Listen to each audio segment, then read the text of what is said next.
Greetings, friends.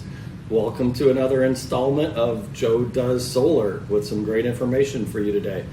So today we're going to cover how do I get the most out of my solar project. And I'm going to introduce you to some interesting concepts. So here's the background on this, okay? There are a lot of solar companies out there that use the same cookie cutter approach to every project.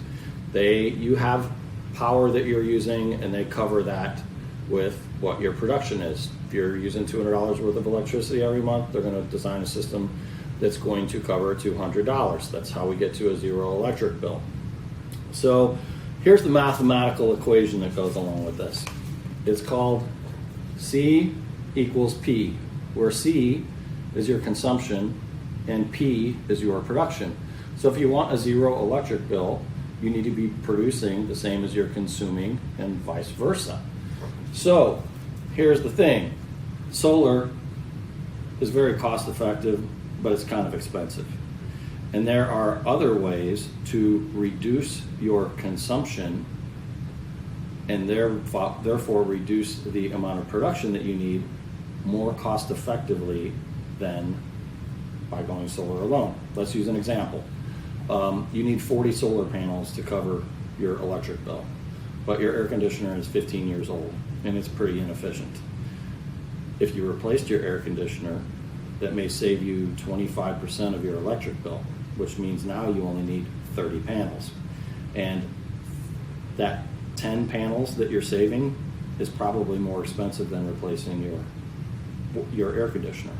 Same thing can go with water heaters and other energy efficiencies. So a good solar rep is going to make sure that they are doing a detailed analysis into what your consumption is, because the consumption needs to be driven down as cost effectively as possible before we start worrying about how much production we need.